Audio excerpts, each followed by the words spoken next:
Okay guys, so as promised, a little video tutorial on how to use Sequencer. Hopefully you can follow along even though my layout is slightly different to yours, but assuming you have some sort of scene that you want to get a video out of, what I'm going to do is turn off my face just in case it gets in the way. Right, so yeah, you got a scene. And what we're going to do in that scene is we're going to go to the modes panel. Your one will be kind of over here, assuming you haven't changed it. And we're going to look for a camera. We can use either a cine camera actor or a normal camera. I'm going to opt for the simple camera, just to make things a little bit easier for this tutorial. But the cine camera actor, what it has in it, if we go to the details panel in now, and we have a look at this one, and we have a look at this one, is just a few DSLR like settings. So if you've got an expensive camera at home and you know what a 50mm prime looks like, which is great for using portraits, well, taking portraits, or if you wanted a really wide angle like 12mm prime, or you wanted a telephoto looking 200mm lens, and you knew the sort of settings that you want. So you can see here you're getting some sort of like depth of field stuff, and what you can do is like pick the actor that it wants to focus in on. So if we picked those stairs, it should start to focus in, assuming we give it a bit more f-stop. Well, this is why I'm not doing the tutorial on this, but if you know your camera stuff, you'll be able to mess around with that. We're going to stick with this normal camera. Okay, so that again, start again. In your modes panel, drag out a camera and just place him where you want your first camera to be. So I'm just gonna, let's have a look. Okay, yeah, I'm just gonna say around about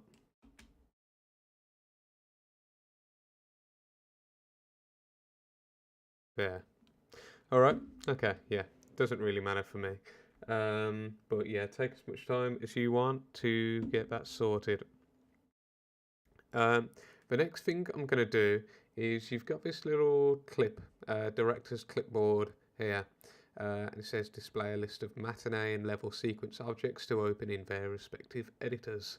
We are going to click that, and in this drop down menu, click add level sequence. We can name that.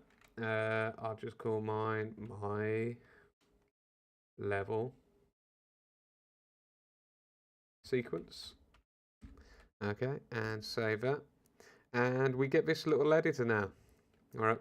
So where I'm going to put this is over our content browser because we're not using that right now, and it slots it in so it's not in the way. So what we can do here now is add this camera that we created here, camera actor, and what I'm going to do just again is just to make this a little bit easier to find is call it first camera. All right, so if that didn't say fantastic. So first camera, enter. There we go. Right. So if I go to this little green button here and I click on the drop down, I'll go to Actor to Sequencer. And what we're doing is we're adding the first camera into the sequencer, all right? So we can also change our frames per second. We'd like to work in 60 frames per second. And now you can see the major lines for every second are a multiple of 60. So 5 seconds in is 300 frames because 300 divided by 60 is 5. And what we can do next is just change create a key. Yeah, click this so it's highlighted and looks like a key is there. So if it's X, that means auto key is not on. When it is on, so it creates a key when channel/properties change. Only automatically adds a key when there is already a track and at least one key. So what that means is if we add a key here in the transform, so using this little plus icon here, add a new key at the current time. So click there and we get this little orange dot. Now, if I move this along to a different time, and then I move the camera to somewhere else, so let's say we want it to go over to,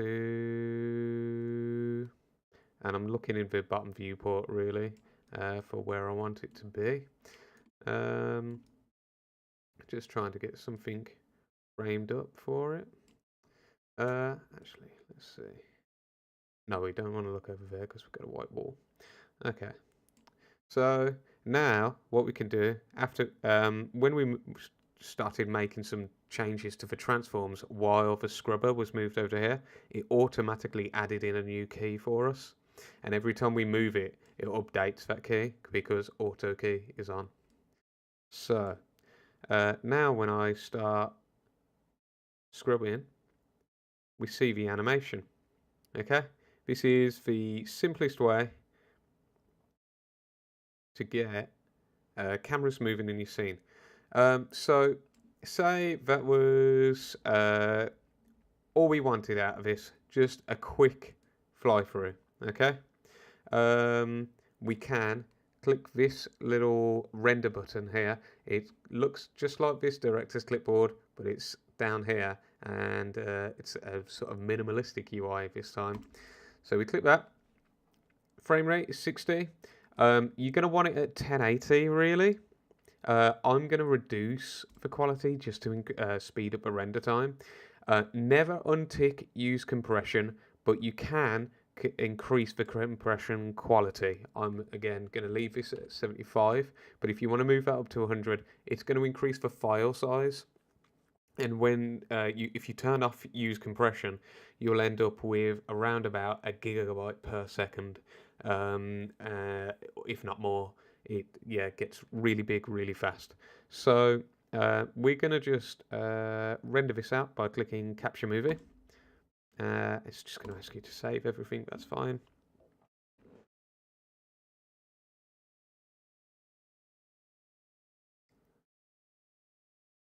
And we can see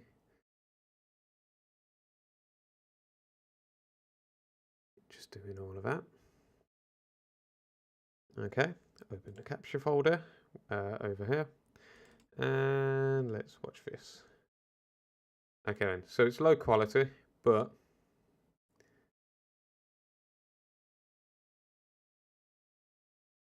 that's it. Yeah. So that's a really quick way to get out a video. Those are the basic steps. Now, from this point on, I'm just going to be adding more cameras, showing you how to change from one camera to another, how to fade between cameras, and how to general extra bits to add on to this tutorial. But everything I've shown you so far should be able to get you to get a sequencer out. So if we wanted another camera to carry on after this shot, we'll have to drag out another camera, and we'll name this one second camera.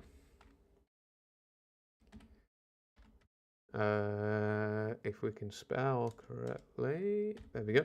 Right.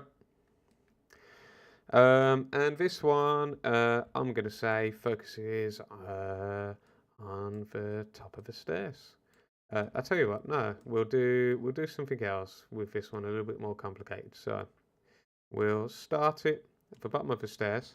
I'm going to go into the details panel, and we're going to, let's see, we can change the field of view here. So let's change that to like 75. Yeah, that'll do. Okay. Now what I want to do here is add that second camera.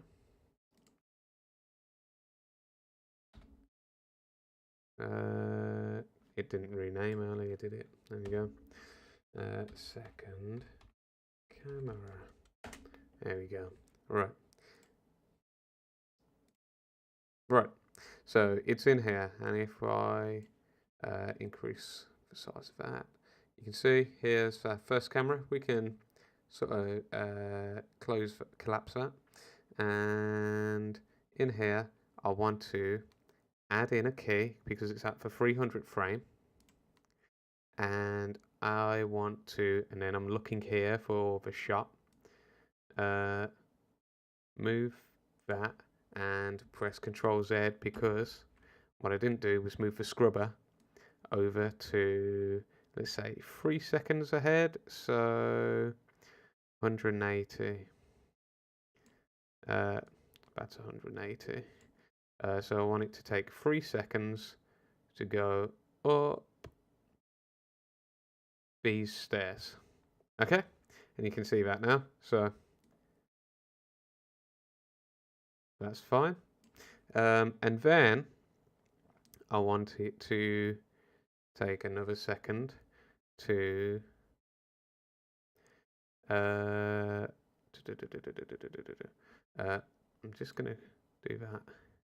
Move this here, and I don't, because I want the rotation to start from here, because I'm going to do some rotation now. So I'm going to add in a keyframe there, and then go 1 second in, and move it again, and also rotate it.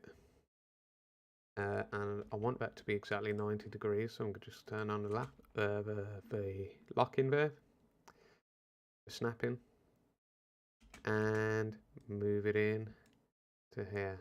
Okay, right, that's not what we want, so we're going to move it back to here, and you can see where it was, and we're going to just pull this to here. There we go. So now we can see the bend that it makes. Okay, so let's see how that looks. So it goes and we don't want that rotation. So this is something to do with the curve editor. If it's having it look that way before it turns around. So I like the turn, but I don't want it turning right over here. So if I expand this thing here, this is the curve editor, go over to rotation, and I can see here it's got a curve, auto curve on here. So if I change this to linear, and I don't want that one on linear, I want that one on auto.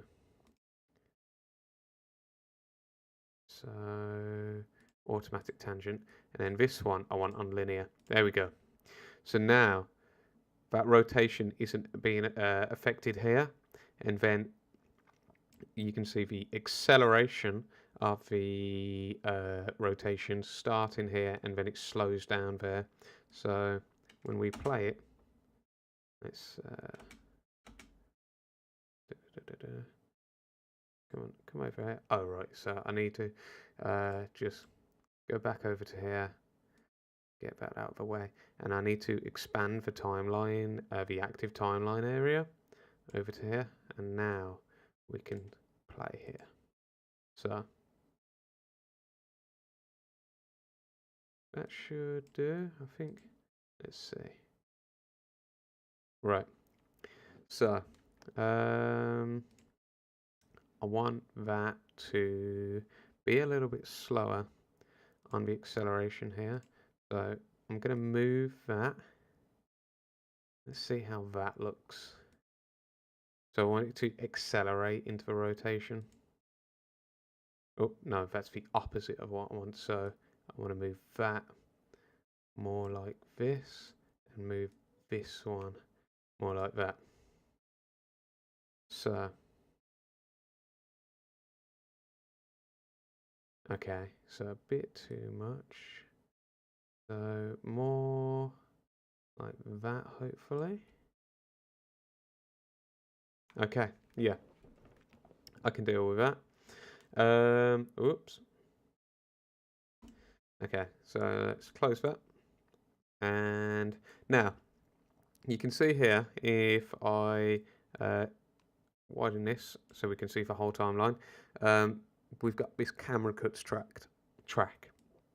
If I move it to where I want the second camera to come in, and then I can add a camera and click second camera, and there we go. So it slots it in there. And this is how you cut between different cameras.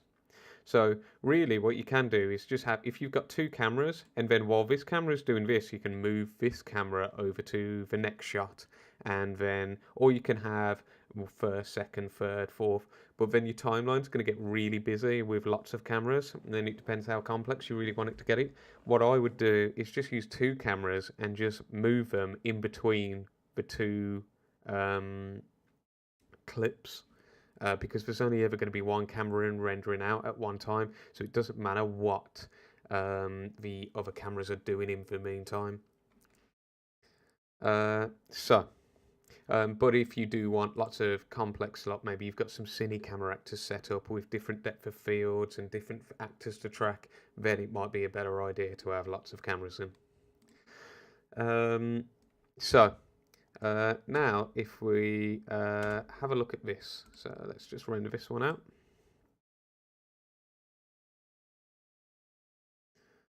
Okay, so when this one gets to the end, what we're going to see is a quick snap edit, which isn't that nice.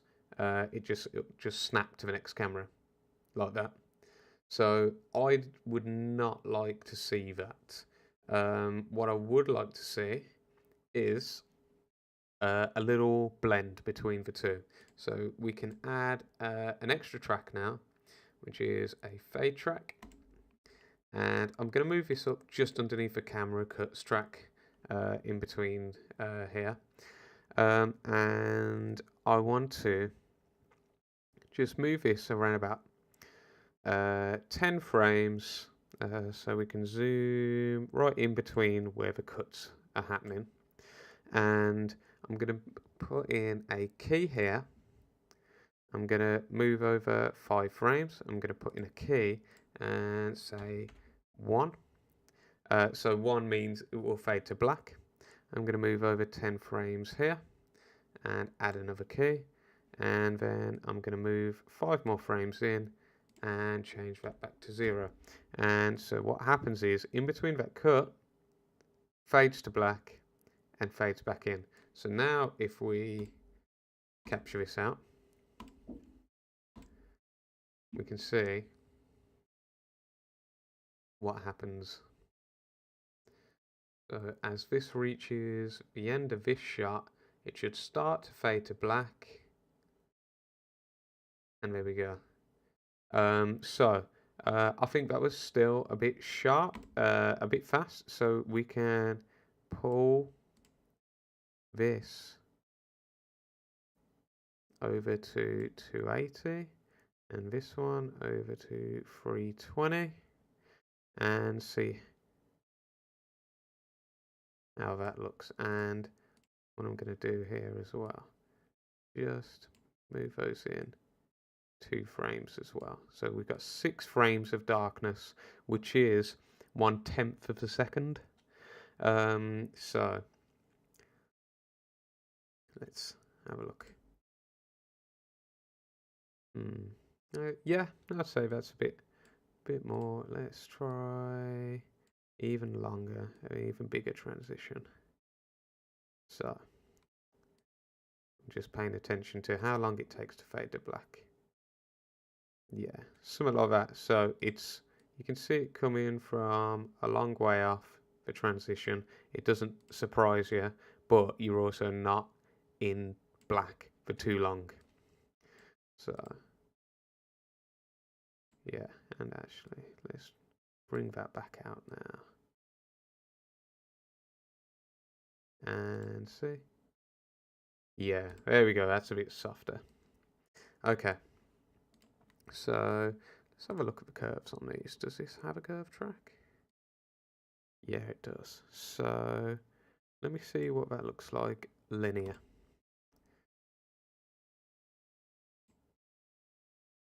That's nicer rather than the auto. And then I want to move.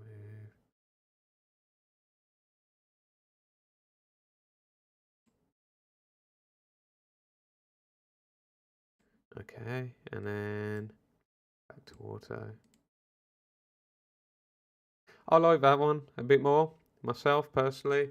This is yeah, again, definitely up to you, but I like the linear transition happening there rather than the accelerating in. So we've done that. And we've got some rotation in there. I'm going to extend this a bit more. So let's say to 720, and then again extend the track so that it renders out all of that. And then we can continue editing the camera after these frames. So I'm just going to expand this so I can see the transform. There we go. So after it gets to here, I want it to go down this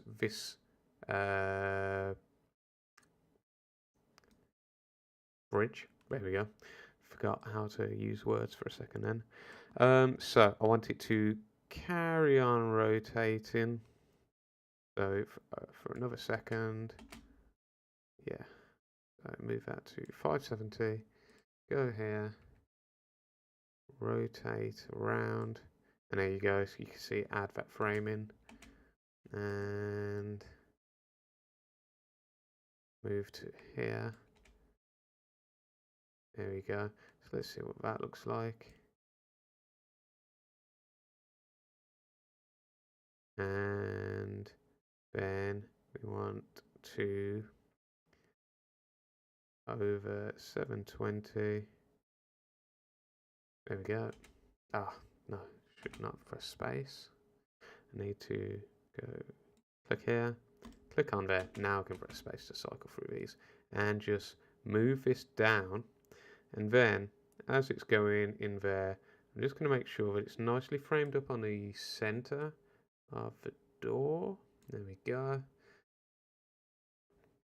Go in there and then start pulling back, and on here I'm just going to move this over just a little bit more as well.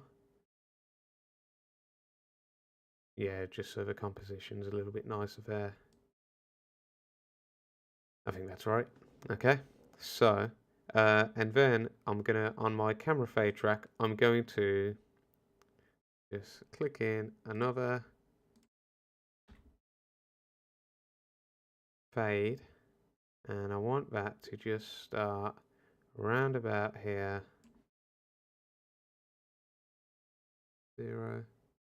There we go. So we fade to black as the video ends. Okay. Let's see. And are we happy with the movement? So let's have a look at the curves again. And we're looking at location, the X, Y, Z.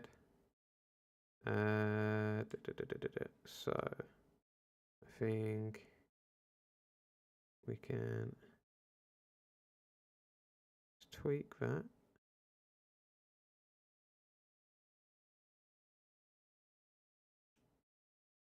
Let's see. Ooh, no, okay. So yeah, you got to be careful with that. So that is the X. Oh, that's moving forward. That's why. So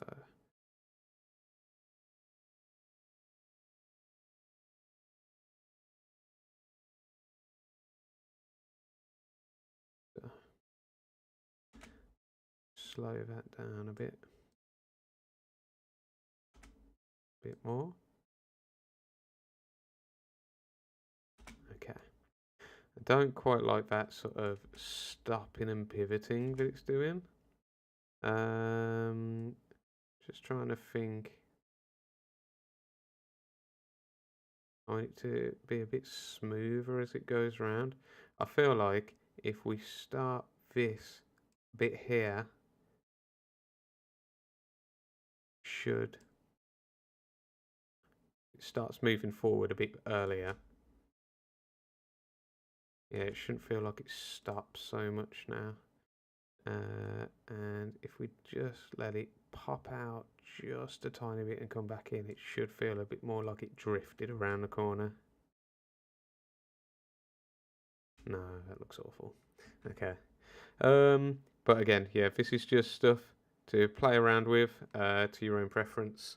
But let's have a look at how that looks when we render it out. So if we can go to 720 this time and capture the movie. So selected. Okay, no, yeah, that'll take too long. I won't make you watch that. So let's just do 50 and capture the movie. There we go. So we've got our first camera.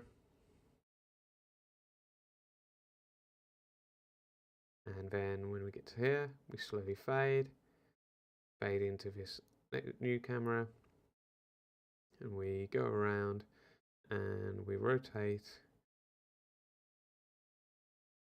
and then as we get to the end, we fade to black. There we go.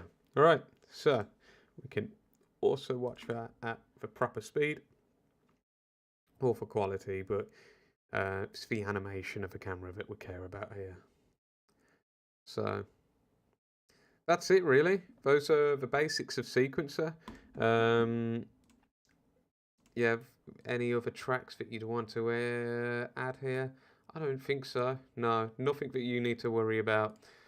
Fade, camera cut, and your cameras, okay?